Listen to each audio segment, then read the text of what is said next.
Mano, galera, aí na Itália você vai ter lá o apoio popular, né?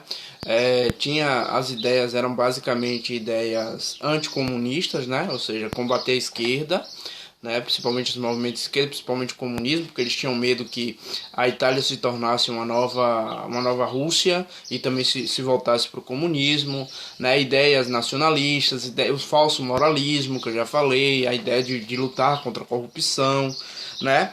Tudo isso fez com que o apoio popular fosse muito grande. Em 1921, né, Mussolini funda o partido, né?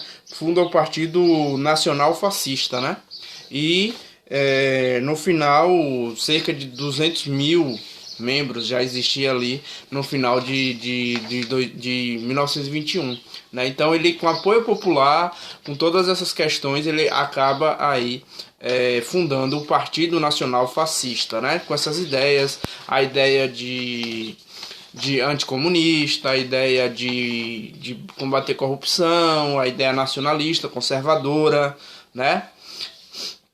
As críticas dos fascistas ao governo continuaram e ele começou a reivindicar a saída do primeiro-ministro. Ou seja, nesse período na Itália, você tinha o quê? Você tinha o rei, né, Vítor Emanuel III, né, e você tinha o primeiro-ministro. Eram os dois cargos mais importantes. Lógico, o primeiro cargo mais importante é o do rei, mas você tinha ali o primeiro-ministro que era indicado pelo rei. E é aí que Mussolini, o movimento fascista, né, criticam e tentam retirar esse primeiro-ministro, né?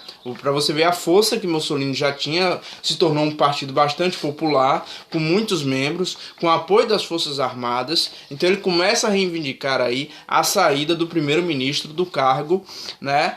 E com a recusa do rei Vítor Emanuel III, Mussolini organizou uma grande manifestação que ficou conhecida como Marcha sobre Roma, né? Foi uma grande manifestação, mais de 25 mil militantes, né? Todos de camisas negras. É importante salientar isso, que eles usavam camisas negras, né?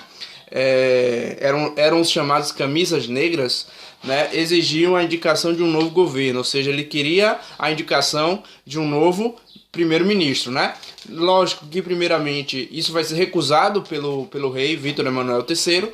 Posteriormente, Vítor Emanuel III ele percebe que o movimento é muito forte, muito popular, e ele acaba indicando Mussolini para ser o primeiro-ministro, né? Temendo uma guerra civil, o rei Vítor Emanuel III nomeia Mussolini para primeiro-ministro. Olha aí, você percebe a força que Mussolini vinha ganhando, principalmente se popularizando com as ideias que ele trazia no movimento fascista, né? No seu primeiro discurso no parlamento, ele aí ameaça realmente a todos, né, ali, quando ele diz que existem 300 mil militantes armados prontos para tomar o poder, né? E aí é que ele vai ganhando força através dessas ameaças, da sua popularidade também. Ele acaba tirando totalmente o poder do Congresso, né? O parlamento deu poderes para Mussolini realizar reformas políticas e administrativas, ou seja, ele ganha esse poder não só pela popularidade, mas também pelas ameaças, né? Ele tinha o apoio das Forças Armadas, ele tinha o apoio da população, então isso vai gerar aí, a fazer com que o Congresso italiano passe poderes para que ele possa fazer reformas administrativas e econômicas, né? É aí que ele vai colocar suas ideias em prática, né? Medidas como o fim do seguro de vida, privatização com serviços telefônicos, né? O parlamento perdeu seus poderes, né? Entre 1925 e 26 dissolveu, aí vem a face mais autoritária e mais conservadora do fascismo, né? Quando a partir de 1925 e 26, onde o movimento está muito mais forte, muito mais popular, ele passa a acabar com partidos, né? Fechar jornais, censura, é muito característico de governos autoritários a censura. Então ele fechou jornais, ele acabou com partidos políticos, né, expulsou e matou adversários políticos.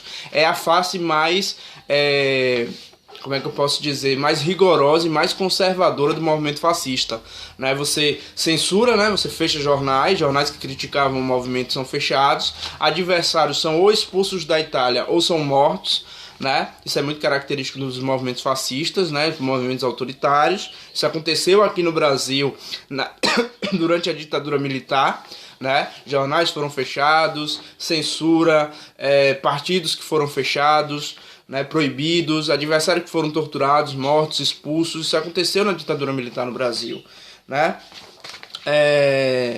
E aí você tem na Itália toda essa questão, né?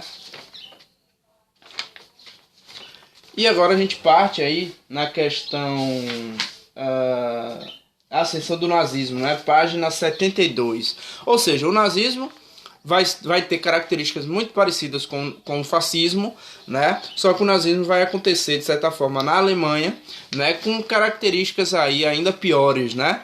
Se o fascismo já tinha características de perseguição, de matar, de assassinar adversários, de fechar congresso, né? De fechar partido político, autoritário, conservador, censura, o nazismo vai ter isso tudo e, além disso, ainda vai ter a perseguição com relação a judeus, a negros, né, foram muito perseguidos por Hitler, e o nazismo surge aí na Alemanha, praticamente com as mesmas ideias fascistas da Itália, né?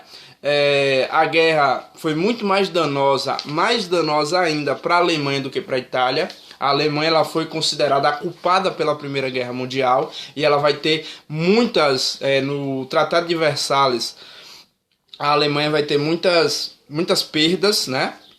Além de ter que pagar indenização, perdeu parte de seus territórios, teve o Vale do Ruhr, que é um vale muito importante, onde tem muitas reservas de ferro, teve essa localidade ocupada pelos franceses, que aquilo ali era a garantia do pagamento da indenização. Então a Alemanha ela vai ser praticamente destroçada ao fim da Primeira Guerra Mundial. Além das perdas humanas e de que toda guerra causa, você tem aí também a questão das perdas realmente de território, a proibição de poder ter um exército. Então isso mexe muito com a economia, né, e com a questão econômica, política e social da Alemanha, né? Isso levou à abdicação. O Kaiser, né, como era chamado, o líder maior, o imperador Kaiser Guilherme II, ele acaba renunciando após todos esses efeitos aí do pós-guerra, né? Assumiu o governo provisório e foi responsável pela rendição da Alemanha. Tanto que Guilherme II ele sai ainda durante a guerra. Quem rende, quem faz com que quem assina o tratado não é Guilherme II, não é o Kaiser Guilherme II, é o governo provisório que vai praticar a rendição, vai tirar a Alemanha da guerra, né? Ocorreu a formação de uma Assembleia Constituinte em 1918, né? Lógico que se você tem um